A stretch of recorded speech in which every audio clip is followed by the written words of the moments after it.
Linguistic survey of India नामक पुस्तक किसके द्वारा लिखी गई है? इस क्वेश्चन का आंसर देंगे आप कमेंट में। हेलो दोस्तों, मैं हूं उमा धाकड़ और हम पढ़ने वाले हैं राजस्थान की लोक देवियों के बारे में।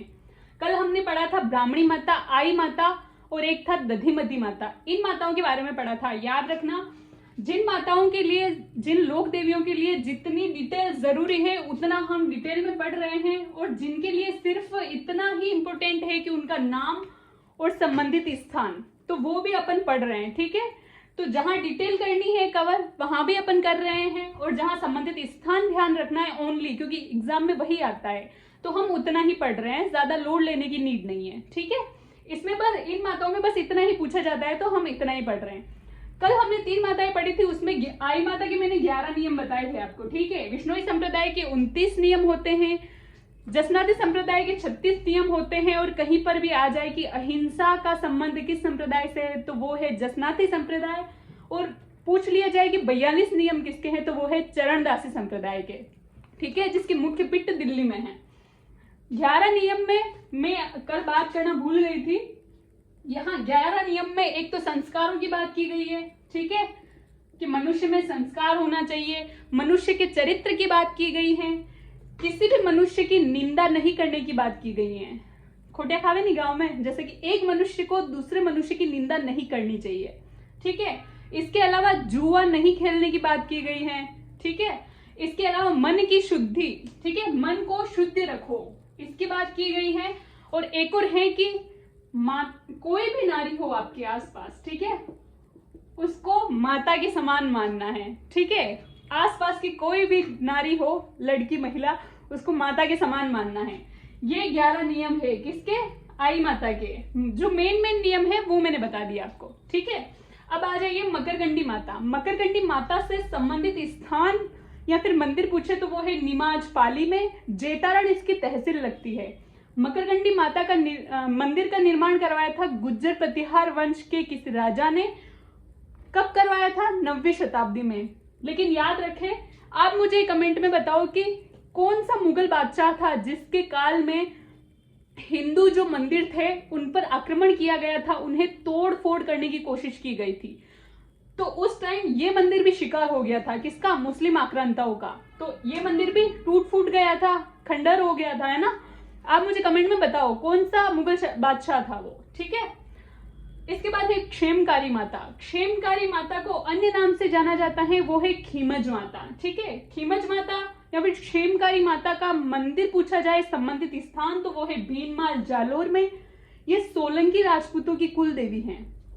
एक सोलंकी जाति मेरे हिसाब से मुस्लिम समुदाय में भी होती है ना, लेकिन वो अलग है, और सोलंकी राजपूत भी होते हैं। ठीक है, तो उनकी कुल देवी है कौन? क्षेमकारी माता। वैसे इनका ऐसे बताते हैं कि अवतार लिया था इन्होंने, एक राक्षस था, उसका नाम था उत्तमोज। ठीक है, उत्तमोज, उत्तम प्लस ओज। ठीक है, उत्तमोज नाम का राक्षस था। वैसे राक्षस तो दैत्य मान लो, राक्षस मान लो, अच्छे प्रवृत्ति के नहीं होते, लेकिन ये राक्षस इतना अच्छा था, बोलते थे कि कोई भी काम करवा लेते थे इससे। ऐसे बोलते हैं कि यार मेरे बर्तन साफ कर ले, तो सारा मतलब इंसान का जो भी अच्छा हित करता था वो कर लेता था। लेकिन इसकी एक बुरी आदत थी कि रात में कोई भी बाहर नहीं निकल सकता था। रात में किसी को भी देखा इसने तो उसको खा जाता था, है ना। बाकी तो अच्छा राक्षस था, इसका नाम भी बहुत मस्त है, उत्तमोज। लेकिन ये रात को कोई भी निकले तो उसको खा जाता था। कितनी पुरानी बात है, अब सोच लो, अभी तो घर घर में लेटरिन बाथरूम बन गए हैं, और उस टाइम बच्चे आधी रात में ही कि को पेट गड़बड़ हो जा तो घर के बहाने भाग खेत में ही जाएंगे, है ना। तो उधर से राक्षस आके उसको बिचक लेता था, है ना।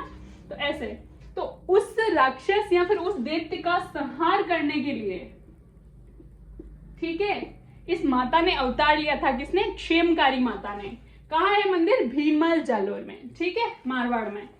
जिलानी माता का संबंधित स्थान पूछा जाए तो वो है बहरोड अलवर में। ठीक है, अभी आप मुझे बताओ कमेंट में कि मेरे हिसाब से बहरोड तहसील बन गई है क्या? बहरोड और कोटपुतली अलग जिला बन गया है कि नहीं, है ना। मुझे कमेंट में बताओ। अगर यहाँ पे कंफ्यूजन हो तो मुझे भी क्लियर कर देना और आप भी क्लियर कर लेना। ठीक है, राजेश्वरी माता। राजेश्वरी माता का संबंधित स्थान पूछा जाए या मंदिर तो वो है भरतपुर में। भरतपुर के जाट राजवंश की कुल देवी है ये। ठीक है, कौन? राजेश्वरी माता भरतपुर की जाट जो जाति है जाट राजवंश उसकी कुल देवी है। इनके मंदिर का निर्माण किसने करवाया था? महाराजा जवाहर सिंह ने। ठीक है, जवाहर सिंह ने। ये जवाहर सिंह जी कौन है? आपने महाराजा सूरजमल का नाम सुना होगा, है ना? तो उनके ज्येष्ठ पुत्र थे। कौन? जवाहर सिंह जी। ठीक है, कार्यकाल इनका क्या है? 1763 से 1768 इनका कार्यकाल रहा है। तो इन्होंने निर्माण करवाया था राजेश्वरी माता का। ठीक है, माता के मंदिर का। लटियाल माता का मंदिर पूछा जाए तो वो पड़ता है फलोदी में। पहले फलोदी जोधपुर लगता था, लेकिन अभी फलोदी जिला बन गया है ना, तो इस हिसाब से आप ओनली फलोदी ही लगेगा। इसका अन्य नाम है खेजड़बेर राय भवानी। ठीक है, लटियाल माता को खेजड़बेर राय भवानी के नाम से भी जाना जाता है। लटियाल माता कल्ला ब्राह्मणों की कुल देवी है। कल्ला राठौड़ अलग है, एक कल्ला जाति भी होती है जिसे अपन बोलते हैं कलाल, जिनका मुख्य व्यवसाय होता है दारू की दुकान।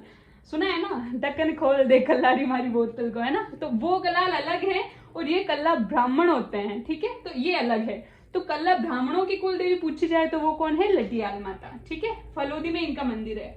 इसके बाद है कंठेश्वरी माता। कंठेश्वरी माता का मंदिर पूछा जाए तो वो है प्रतापगढ़ में।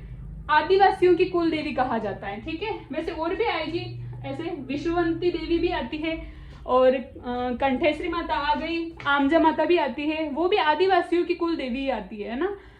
लेकिन वो भील की है शायद, आगे पढ़ेंगे अपन बताएंगे। आमजा माता भीलों की इष्ट देवी है और विश्ववंती देवी भीलों की कुल देवी है।